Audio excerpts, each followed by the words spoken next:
अब करेंगे question number 25। हम सॉल्व कर रहे हैं SCV concepts of physics volume 1 chapter 3 kinematics. ये क्वेश्चन नंबर है 25। A stone is thrown vertically upward with a speed of 28 meter per second.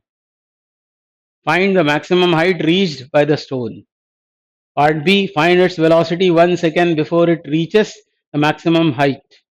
Part C, does the answer of part B change if the initial speed is more than 28 meter per second, such as 40 meter per second or 80 meter per second? तो standard result से हम इसको solve करते हैं।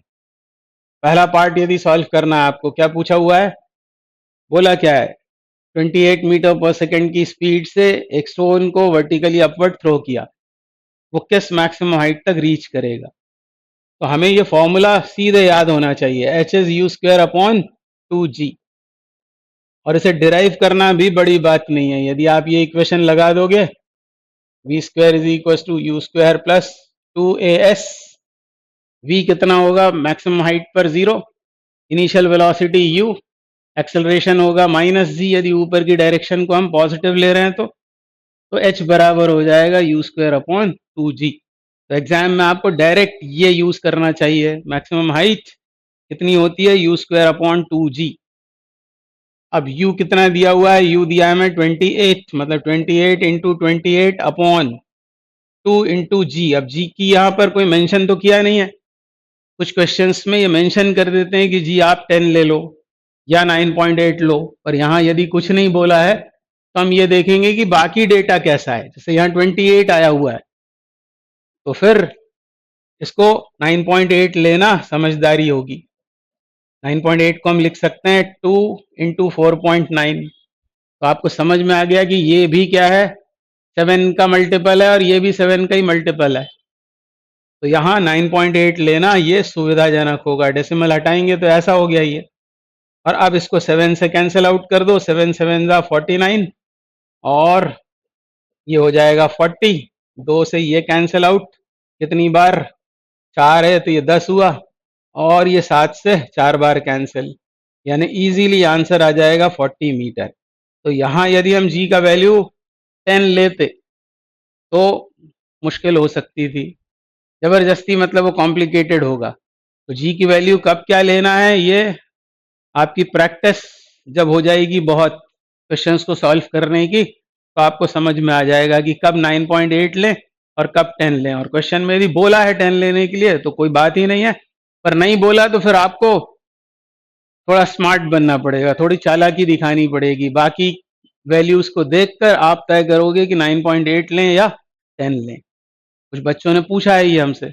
अब part B में क्या बोल रहे हैं, पार्ट बी में कह रहे हैं find its velocity 1 second before it reaches the maximum height. Maximum height तक पहुंचने के 1 सेकेंड पहले उसकी वेलोसिटी क्या है। तो इसको अभी हम लॉजिक से भी करेंगे, पर मान लो वो दिमाग में नहीं आया हमारे लॉजिक, तो फिर हम क्या करते हैं, पहले हम निकालेंगे टाइम कितना लगा ऊपर तक पहुंचने में। तो ये यूज करेंगे v is equal to u plus 80, और ऊपर की डायरेक्शन को ले लेंगे हम पॉजिटिव, ये 0, ये 28, ये 9.8 और ये t। ये निकलेगा टाइम ऑफ असेंट, ऊपर तक जाने में कितना टाइम लगा उसे, कितना आएगा, टाइम ऑफ असेंट आ जाएगा 28, मतलब 280 अपॉन 98 ऐसा आएगा। और फिर आप इसको आप 2 इंटू 49 लिख लो तो जरा आसान सा दिखने लगता है वो। 7 से काट दो अब इसको, 7 चौक 28, 40 हुआ ये, 7 7 जा, यानी 40 अपॉन 14, 40 बटे 14 ये आएगा। तो ये आने वाला है 2.85। ये मैंने सॉल्व किया, आप भी करना, 2.85 सेकेंड। ये तो पूरा समय उसे लगा फेंके जाने से मैक्सिमम हाइट तक पहुंचने का। अब 1 सेकेंड पहले मतलब, अब इसमें से 1 सेकेंड कम कर दो तो 1.85, मतलब t इक्वल टू 1.85 पर जब उसकी इनिशियल वेलोसिटी कितनी है 28 मीटर पर सेकेंड, और एक्सेलरेशन कितना है -9.8 मीटर पर सेकेंड स्क्वायर, तब उसकी वेलोसिटी क्या है, ये हमसे पूछा हुआ है। अब ये टाइम वाला चक्कर है तो या तो फर्स्ट इक्वेशन लगती है या फिर सेकंड इक्वेशन लगती है जब टाइम होता है तब। तो अब इसमें हम v निकालेंगे, v is equal to u minus a और ये 1.85। तो फिर से थोड़ी मेहनत है, और ये मेहनत आप करोगे तो ये v मिलने वाला है आपको कितना, v मिलने वाला 9.8 मीटर पर सेकेंड। अब ये सब तमाशा करने से अच्छा आप लॉजिक लगाते। क्या लॉजिक आपको लगाना है कि जब किसी ऑब्जेक्ट को ऊपर फेंकते हैं तो एक्सेलरेशन कहाँ होता है, नीचे, माइनस 9.8 मीटर पर सेकेंड स्क्वायर। ये होता है एक्सेलरेशन जब किसी ऑब्जेक्ट को हम ऊपर फेंकते हैं। तो नीचे होता है एक्सेलरेशन, मतलब ऊपर क्या होगी, वो बॉडी रिटार्ड होती जाएगी, और किस रेट से, हर एक सेकेंड में उसकी वेलोसिटी में 9.8 मीटर पर सेकेंड का डिक्रीज आएगा। इस बात पे आपने ध्यान दिया होगा, हर एक सेकेंड में 9.8 मीटर पर सेकेंड उसकी वेलोसिटी कम होती जाएगी, और मैक्सिमम हाइट पर यदि 0 हो गई है तो उसके एक सेकेंड पहले कितनी होगी, एक सेकेंड पहले 9.8 होगी, क्योंकि वो यहां थी 9.8, तभी फिर मैक्सिमम हाइट पर जाकर कितनी हुई, 0।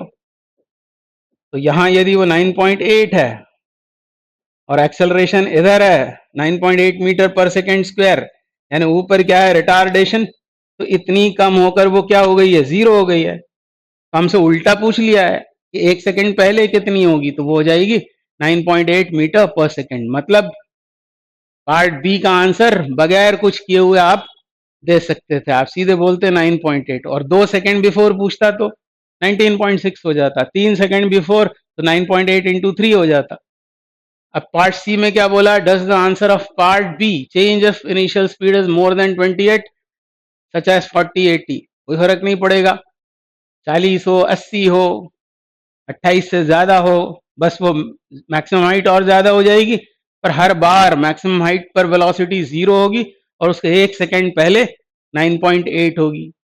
तो बहुत ही अच्छा सवाल है, और इस सवाल के जरिए मैं आपको ये बताना चाह रहा था कि आप एग्जाम में आए तो ये याद रखो, जैसा पहले जो हमने प्रॉब्लम्स की उसमें बोला है मैंने आपसे कि t बराबर 2h/g याद रखो, इसे याद रखो, समय बचता है।